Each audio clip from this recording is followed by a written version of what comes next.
otomatis mengatur sendiri, terus kemudian kita impor. Nah, inilah terus jadi alamat nantinya yang kita pasang di Satoshi-nya mungkin alamat ini ya, bersama dengan alamat yang nanti kita punya di OX.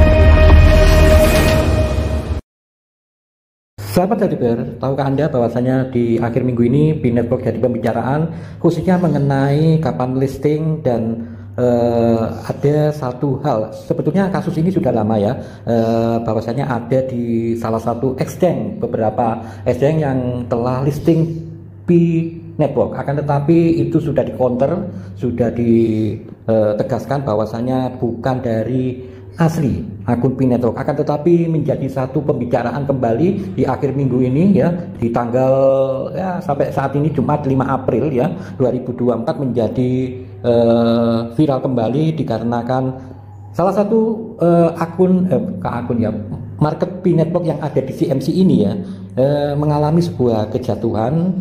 Nah, ini yang menjadikan teman-teman tanda tanya yang ada di coin market cap ya sekarang menjadi 0,4 ya di sini.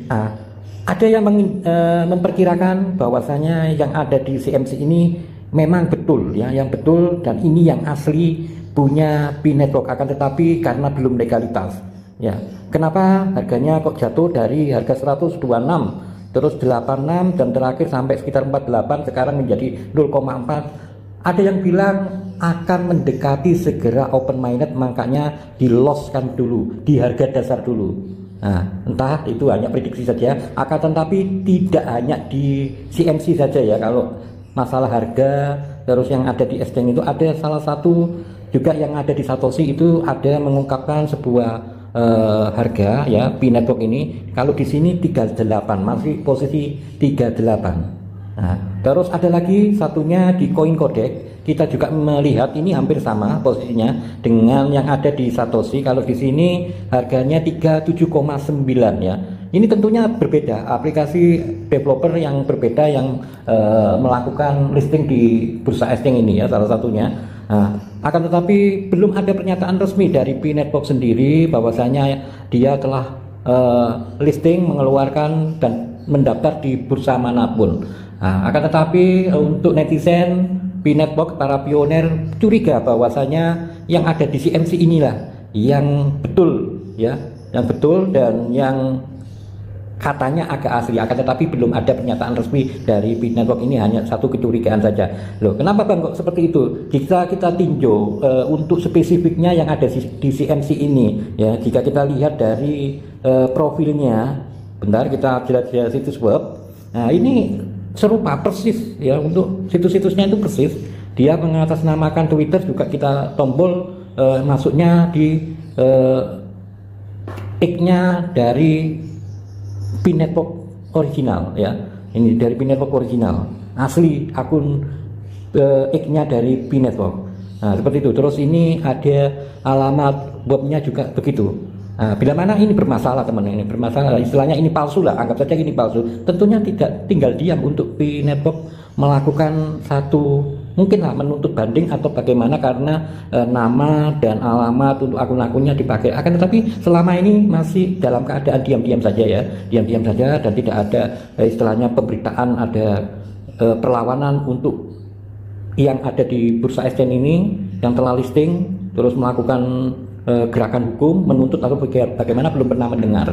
Nah, untuk teman-teman katanya ini cuma desa-desus, desa-desusnya bahwa mendekati open mainnet. Yang asli itu sebetulnya yang ada di CMC ini, karena memang kan CMC kan coin market cap yang kredibel.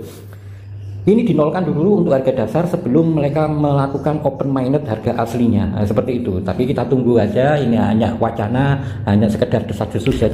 Tapi yang jelas, yang nyata dan realita adalah Binetworks sebelum listing atau sebelum resmi di market bursa sudah banyak yang menjiplak dan sudah banyak yang mencatut namanya. Nah, itu kan artinya bahwasanya Binetworks itu sesuatu bukan yang sembarangan. Selama ini belum ada loh project developer yang belum listing dan dicatut namanya dan dipalsukan. Ini berbagai macam SDN, ada beberapa ya. Anda bisa cek sendiri yang mencatut nama P Network dan harga-harganya. Berarti itu bahwasanya P Network bukan sembarangan. Jadi Anda tetap bangga, optimis bahwa P Network akan membawa masa depan tersendiri.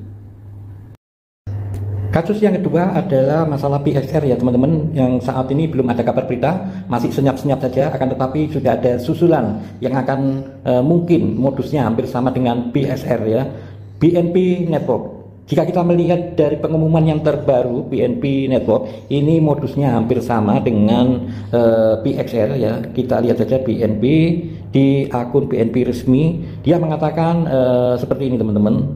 Nah ini jika kita terjemahkan seperti ini, yang terhormat BNP Penambang, aplikasi BP platform kami sedang ditinjau oleh Google Play Store.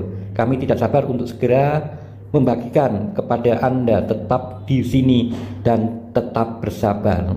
Nah, kalau berita PSR itu menghilangkan walletnya, akan tetapi kalau BNP ini memunculkan wallet.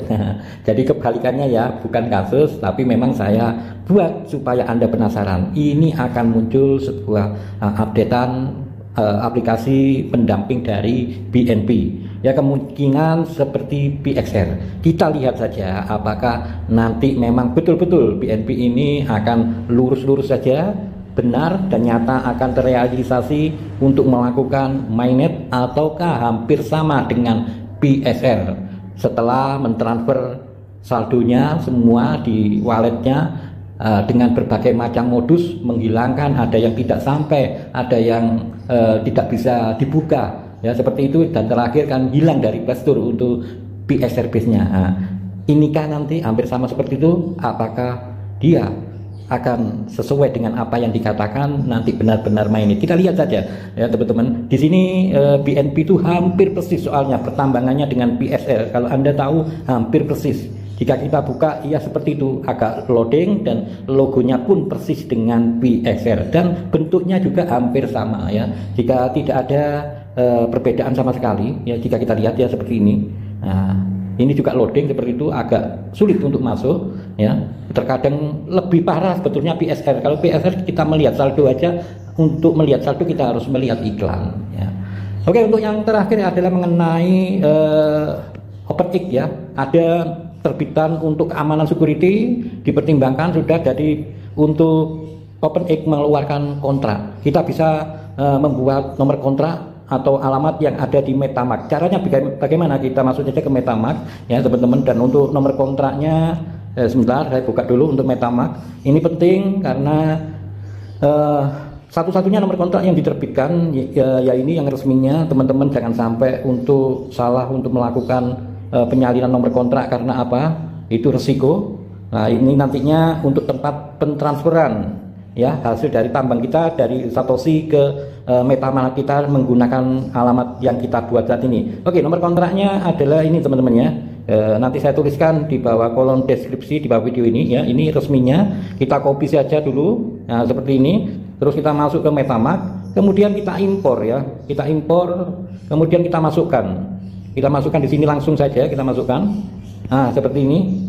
Nah langsung muncul otomatis OX bahwa ini terdeteksi bahwa betul-betul resmi ini nomor kontrak ini. Kalau tidak resmi nanti tidak muncul seperti ini, tidak otomatis, kita harus nulis secara manual. Kalau otomatis lisensi legal dia otomatis mengatur sendiri. Terus kemudian kita impor. Nah inilah terus jadi alamat nantinya yang kita pasang di Satoshinya mungkin alamat ini ya, bersama dengan alamat yang nanti kita punya di OX yang aplikasinya kan kita impornya kan dari MetaMask ini ya. Nantinya kalau Anda mau pasang ya pakai alamat ini yang terima ini, nanti Anda salin, kemudian nantinya akan mengikat di sini. Jika yang belum mengikat ya rata-rata yang baru mungkin belum mengikat. Oke bentar. Nah di sini ini kemudian kita masuk di profil ini, nanti Anda disuruh mengikat di sini ya teman-teman. Sebelum mengikat pastikan nantinya ada deteksi scan wajah dulu untuk mencocokkan ya. Nah oke.